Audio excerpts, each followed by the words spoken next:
तो अब जो सिंगापुर आने के बाद की जो मेरी जर्नी है वो ये है कि यहाँ आने के बाद भी मैंने मुख्तलिफ हॉस्पिटल, मुख्तलिफ 6-7 डॉक्टरों को, हॉस्पिटलों को दिखाया मैंने, जिसमें international cancer centre, national cancer centre और आइकॉन कैंसर सेंटर था। हर डॉक्टर से मिला, हर डॉक्टर ने तकरीबन एक ही बात की कि 33 टू 35 सर्जरीज की रिक्वायरमेंट है इसके अंदर मेरी, और इसमें मुझे हफ्ते में लो डोज के हिसाब से हफ्ते में 7 दिन तक ये मेरी रेडिएशन होंगी, और उसके साथ हफ्ते में 7 दिन मेरी जो है हर हफ्ते मेरी लाइट डोज कीमोथेरेपी होगी। और दोनों मुझे डॉक्टरों ने ये बोला कि हम हफ्ते में एक दफा करेंगे, लेकिन 7 दिन में हम 3 आपको कीमो करेंगे, लिहाजा कोई एक है। तो मुझे एक लॉजिकली समझ में आया कि कम साइड इफेक्ट्स के साथ साथ अगर वही डोज मुझे 7 दिनों में दिया जाए, जो कि 3 हफ्तों में 7 हफ्तों में दिया जाए, जो कि 3 हफ्तों में दिया जाना था, मैंने उसको चूज किया। उसके साथ डॉक्टर ने मुझे बोला कि मुझे अपने दांतों का जरूर चेकअप कराना है, क्योंकि जब रेडिएशन होती है तो रेडिएशन के बाद आपके दांत जो होते हैं वो बहुत ज्यादा, उसके जबड़ा खास तौर पर, क्योंकि मेरी रेडिएशन पर्टिकुलर इसी जगह होगी। पाकिस्तान में मुझे बोला था कि हम पूरी रेडिएशन देंगे आपको, तो लिहाजा उनके पास एक लेटेस्ट टेक्नोलॉजीज है, तो आप लिहाजा वहां पे करें। यहाँ मुझे प्रोटोन थेरेपी, जो कि मेरे भाई हैं, दोस्त हैं, कुंवर मुईज खान, उन्होंने जो जो बातें की वो सही निकली, क्योंकि उन्होंने पेट स्कैन का डॉक्टर से पहले मुझे बोल दिया, वो पेट स्कैन डॉक्टर ने करवाया। उन्होंने मुझे प्रोटोन थेरेपी कहा, तो प्रोटोन थेरेपी यहाँ पर जब मैं आया हूँ तो डॉक्टर ने बोला कि सिंगापुर में अवेलेबल नहीं है, इंडिया में, इंडोनेशिया, चाइना, अमेरिका, कोरिया इधर है अवेलेबल, लेकिन अमेरिका जो है दूसरी जंग अजीम के बाद से प्रोटोन थेरेपी कर रहा है, लेकिन बाकी मुल्कों में भी नहीं है। लिहाजा कीमो के साथ प्रोटोन थेरेपी करने का रिजल्ट हमारे पास क्लिनिकल एविडेंस नहीं है इतना ज्यादा। तो फिर मैंने डिसीजन यही लिया कि क्योंकि अमेरिका का वीजा लेना जाना वो फिर टाइम लगता, और इसके अंदर प्रोटोन थेरेपी का सिर्फ फायदा ये है कि वो आपके जो हेल्दी सेल्स होते हैं उनको डैमेज नहीं करता, सिर्फ वो टारगेट करता है आपके कैंसर सेल्स को, और उनको वो जला देता है थेरेपी से। तो खैर मैंने इनका फाइनल मैंने यही किया, ये आइकॉन हॉस्पिटल है, उसके अंदर मैंने फाइनल किया। कल मेरा समझे ट्रीटमेंट की स्टार्ट हो गई, उससे पहले प्रिपरेशन होती है, एक मास्क मुंह का बनता है बहुत, ताकि उस मास्क को जब मैं थेरेपी मेरी 7 हफ्ते की होगी, डेली मेरी हफ्ते में 5 दिन रेडिएशन होगी इस जगह की, ये पूरी जो मेरी जगह है टॉन्सिल्स की, क्योंकि अब मेरे लाइट सा यहाँ पर विजिबल होना शुरू हुआ है, यहाँ से स्वेलिंग सी, पहले ये बिल्कुल भी नहीं थी मेरे।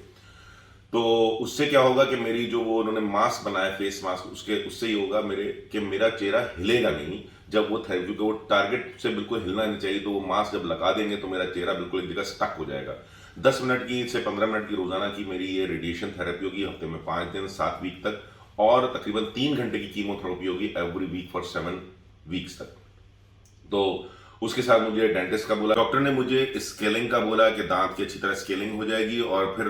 आफ्टर ऑपरेशन मेरा, सॉरी, आफ्टर मेरी थेरेपी मेरे कुछ दांतों के अंदर फिलिंग, 1-2 दांतों में जरूरत है, और एक मेरा लेफ्ट का दांत, क्योंकि मेरी राइट पे रेडिएशन होगी तो लेफ्ट का दांत निकाला जाएगा, क्योंकि रेडिएशन से आपका जॉ जो है वीक हो जाता है, उसके बाद कोई इन्फेक्शन या कुछ जो होता है वो सही नहीं होता। सिंगापुर में मैंने ये देखा कि बहुत अच्छे, बहुत प्रोफेशनल डॉक्टर्स हैं, और यहाँ पर ये समझें कि ये एक आम चीज़ है, क्योंकि कैंसर के बहुत सारे हॉस्पिटल्स हैं यहाँ पर, और बहुत पूरी दुनिया से लोग आते हैं। तो ये मेरी अब तक की जर्नी है। कल मेरा फेस मास्क भी बन गया, मेरे दांतों का भी हो गया। अब मैं, क्योंकि मुझे दांतों के लिए मुझे अपनी लो प्लांट्स में लेता हूँ अपने ब्लड थिनर, क्योंकि मुझे जैसा कि पता है कि 2.5 साल पहले मुझे एक स्टंट डला था कोविड के दरमियान, तो उसकी वजह से मुझे 4-5 दिन अपना ब्लड थिनर रोकना है, और उसके बाद मेरी स्केलिंग होगी। तो इंशाल्लाह 2-4 दिन में स्केलिंग भी हो जाएगी मेरी, उसके साथ मेरा वो फेस मास्क भी फाइनल हो जाएगा, जिसका नाप ले लिया उन्होंने मेरा कल। और फिर इंशाल्लाह कमिंग 25 अक्टूबर से मेरा फर्स्ट कीमो और फर्स्ट रेडिएशन शुरू हो जाएगी। तो तमाम लोगों से गुजारिश है कि दुआ करें, और इंशाल्लाह मुझे अल्लाह ने हिम्मत दी, जिस तरीके से आप लोग की दुआओं ने, मेरी माँ की दुआओं ने, और मेरे दोस्तों ने जो साथ दिया, जिसमें मैंने खास तौर पर कुंवर मुईज खान जो कि टॉप सिटी के सीईओ हैं, और मेरे दोस्त हैं, भाई हैं, और हमारे बॉडी बिल्डिंग के प्रेसिडेंट भी हैं, उनका हर किस्म का मुझे सपोर्ट हासिल है। मेरे दोस्त अमीन नगर हैं, मेरा एक दो वसीम वसीम खुर्रम है जो कि जो कनाडा में होते हैं, उनका हर किस्म का, और बाकी मेरे रिश्तेदार जितने हैं सबका मॉरल भी, फाइनेंशियली भी सब तैयार हैं खड़े, कि किसी भी किस्म की जरूरत है हर तरह का तैयार खड़े हैं, और हर एक चीज़ है। तो इंशाल्लाह बिल्कुल सिंगापुर के अंदर ये इलाज बहुत महंगा है, सिर्फ मैंने 6-7 डॉक्टरों को जो कंसल्ट किया है, जिसके अंदर रेडिएशन वाले, कीमो वाले और डेंटिस्ट वगैरह आना जाना रहना, तो यही मेरे 3-4-5 लाख रुपए का खर्चा हो गया इसके अंदर। तो ये कोई आसान और हल्का सस्ता नहीं है, लेकिन जैसे कि मैंने बताया है कि सारे लोग भी मौजूद हैं, और इंशाल्लाह अल्लाह ताला इसमें शफा देगा, और सब आप सबकी दुआओं से मैं इसी तरीके से कोशिश करूंगा कि अपनी छोटी छोटी वीडियोस देता रहूं, और अपनी पूरी इस कैंसर ट्रीटमेंट जर्नी को आप लोगों तक पहुंचाऊं, ताकि जो लोग सिगरेट पीते हैं, क्योंकि कॉज डॉक्टर ने बताई, इसके मैं आपको ये बताना जरूर समझूंगा कि कॉज क्या है। मुझे जो लगता है वो ये कि मैं ब्रश जो है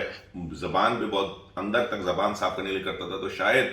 वो ब्रश जो है वो मेरे टॉन्सल पे हिट हुआ 2-4 दफा और मैं वो अंदर ही उसने शायद जख्म किया और उसके ऊपर से सिगरेट पी। तो डॉक्टर से जब मैंने बोला कि डॉक्टर साहब मैं तो इतनी सिगरेट नहीं पीता हूँ, तो डॉक्टर ने बोला ये कोई डिबेट नहीं है कि आप कोई 4 पैकेट पीता है और आप 1 पैकेट पीते हैं, तो 4 पैकेट वाले को कोई आप क्यों नहीं और आपको क्यों है, किसी को भी हो सकता है और किसी को नहीं हो सकता। तो मेरी सबसे रिक्वेस्ट है सबसे पहले कि ये सिगरेट काइंडली खासतौर पे नहीं पिए तो बेहतर है। अगर है तो मुंह के अंदर किसी भी किस्म का